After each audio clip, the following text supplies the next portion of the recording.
Por falar nos 10 mandamentos, vocês já ouviram falar do anime Seven Deadly Sins? Não, mas, a julgar pela forma como as coisas estão acontecendo até agora no mundo dos animes, aposto que terá algumas conexões distorcidas com a Bíblia. Ah, eu já ouvi falar desse. É tipo bem na cara, sabe? Esse anime está no topo da lista de blasfêmias. Ei, Michele, você pode atender? O quê? Não importa. Eu atendo. Entrega de tacos Fiesta. Onde está a festa e tem todos os tacos? Sim, nós sabemos. Alex, você é o cara do taco sem tacos. Que fora, hein? Desculpe, Mija. Isso não é entrega. Eu estava lendo o livro que você me deu. Hey, esses são os Seven Deadly Sins? Eu adoro esse. Eu vi na Netflix. Ei, você quer entrar e participar da discussão? Com certeza, muchacha. Ei, Alex, você disse que era um homem religioso, certo? Então, quando você estava assistindo a esse anime, notou algo bíblico no enredo? Eu assisti, mas não me lembro exatamente desses temas. Você se lembra do nome 10 Mandamentos? Ah, sim, esses são os nomes dos vilões. Certo, então você se lembra como são chamados os mocinhos? Sim, eles se autodenominam os 7 pecados capitais. Você vê algo de errado com essa imagem biblicamente falando? Agora que você mencionou isso, fazer com que os 7 pecados capitais sejam os mocinhos e os 10 mandamentos sejam os vilões é um pouco confuso. Acho que nunca pensei nisso dessa forma. Você está certo, Alex. Isso é loucura. Nos últimos dias, analisamos alguns dos animes mais populares. Há um tema constante de demonização de Deus enquanto você glorifica personagens com traços malignos. Muitos desses animes apresentam indícios sutis de blasfêmia, mas agora vemos um ataque direto a Deus e ao seu governo. A exposição a isso deve estar dessensibilizando as pessoas a ponto de elas assistirem a um anime em que os mocinhos são chamados de 7 pecados capitais e os vilões são chamados de 10 mandamentos. Esta história data de antes do mundo ser dividido entre humanos e não humanos. Os 10 mandamentos, a tropa de elite do clã dos demônios, foram liberados de um selo de 3.000 anos. O domínio deles se estende por toda a Britânia e uma era das trevas se aproxima. Após uma luta mortal, o reino de Lyones conseguiu afastar os 10 mandamentos. A contra-ofensiva para libertar Britânia está prestes a começar. Eles são chamados de os 7 pecados capitais. Essa batalha foi incrivelmente intensa. Os 7 pecados capitais foram derrotados pelos 10 mandamentos e Meliodas foi morto. Por fim, Britânia entrou em uma era das trevas e a influência maligna dos 10 mandamentos começou a se aproximar de Lyones também. Mas graças aos esforços dos 7 pecados capitais e de Meliodas, que foi ressuscitado, Grey Road e Frodring foram derrotados e o reino de Lyones foi protegido. Uau, você ouviu isso? Ele disse que os 10 mandamentos são uma influência maléfica. E a influência maligna dos 10 mandamentos começou a se aproximar de Lyones também. Isso é real?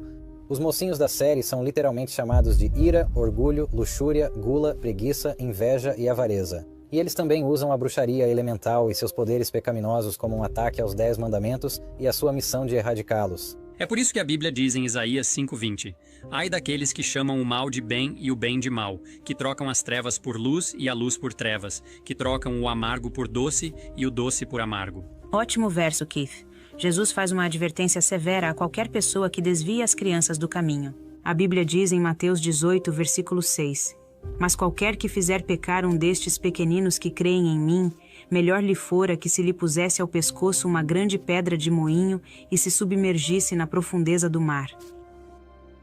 Nesse anime, disse que o mundo foi criado por um ser chamado Caos, e não pela ordem divina como a Bíblia ensina.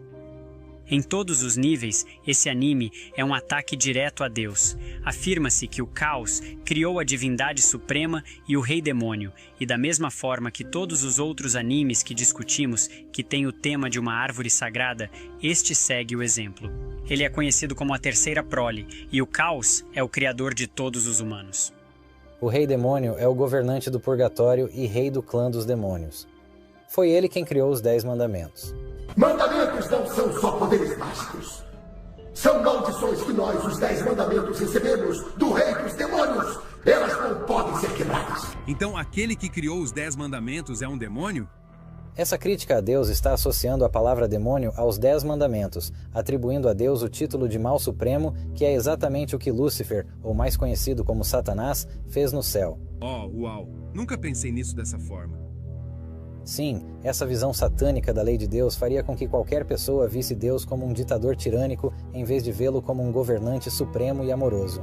Talvez seja apenas uma coincidência, pois não se trata de um programa cristão.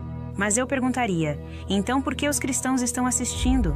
Por que alguém que tem um relacionamento com Jesus iria querer se entregar a algo que literalmente desfigura seu caráter? Coincidência ou não? Embora possa não ser destinado a cristãos, ao atacar conceitos cristãos básicos, ele distorce a verdade e deixa o espectador com uma imagem errada de Deus e de seu governo. Isso é um pouco distorcido, cara. Então você verá como essa história é distorcida. Você sabe, Hendrickson é o principal antagonista da história. Ele era um humano que acabou bebendo o sangue de 2 demônios poderosos, o que fez com que ele se transformasse em um demônio. Para mim, parece uma piada de mau gosto.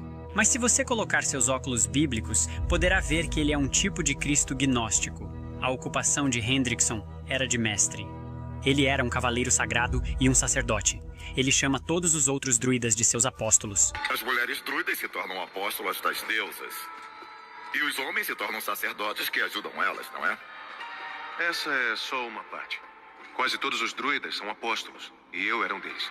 Ele foi rejeitado por seu povo. E assim o pequeno Hendrickson foi expulso da sua terra natal. Hendrickson curava os doentes.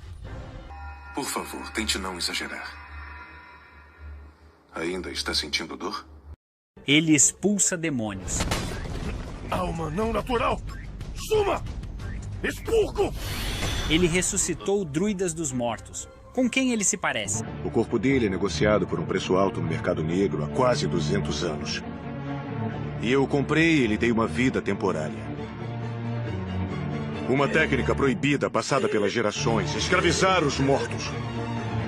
Mas acontece que um ser só pode reviver 2 vezes. Com cada ressurreição, a alma se corrói e as funções diminuem barbaramente. É Jesus, cara. É isso mesmo, Alex. E se você tiver alguma dúvida sobre quem esse personagem representa, Hendrickson quer que os outros bebam sangue para renascer. Exatamente o que Jesus diz que precisamos fazer. Bem-vindos, guerreiros valentes que almejam um novo poder. Vocês renascerão aqui hoje. Bebam o sangue do demônio. Será que eles estão usando a Bíblia aleatoriamente como inspiração? Você vê, Alex, ao colocar as características de Jesus no demônio mais maligno, o espectador começa a associar Deus como o verdadeiro vilão. Ouça a linguagem usada nessa cena e como ela distorce a verdade sobre o sangue de Jesus. Sangue de demônio? Mas, se beberem isso e forem compatíveis, vão poder convocar e controlar muito mais mana que antes. Eu não tinha ideia de como esse programa é realmente confuso. Em João 3,3, a Bíblia diz: em verdade te digo que se alguém não nascer de novo, não pode ver o reino de Deus. Durante a última ceia, Jesus disse em Mateus 26:28, porque isto é o meu sangue, o sangue da nova aliança, que é derramado por muitos para a remissão dos pecados. Beber sangue verdadeiro é uma falsificação satânica do que Jesus estava simbolizando na comunhão. Além disso, Hendrickson acaba morrendo, é ferido no lado e depois ressuscita, assim como Jesus. Bem, veja a moralidade geral do programa. O orgulho, a luxúria, a gula, a ira, a preguiça, a inveja e a cobiça são mostrados como bons traços de caráter. Você acha mesmo? Por que você glamorizaria coisas que na vida normal não seriam aceitáveis? Pior ainda, eles pegam um personagem mundial, Deus, geralmente conhecido como um ser amoroso, e o transformam em vilão. O que é assustador é que a última temporada chegou à Netflix e rapidamente se tornou a 4ª coisa mais assistida em todos os Estados Unidos. Esse é um pensamento alarmante. A 10ª maior produção de mídia de nossa nação, supostamente cristã, é um ataque contra a santa lei de Deus? Veja como eles exibem os personagens dos 10 mandamentos com os braços estendidos em uma pose de crucifixo. Isso não é por acaso. Parece que todo o mundo deles está espiritualmente virado de cabeça para baixo. A maneira como eles falam sobre os 10 mandamentos planta a semente na mente do espectador de que eles são algo a ser temido e são o mal supremo. Eles falam deles como se fossem uma maldição total criada pelo rei dos demônios.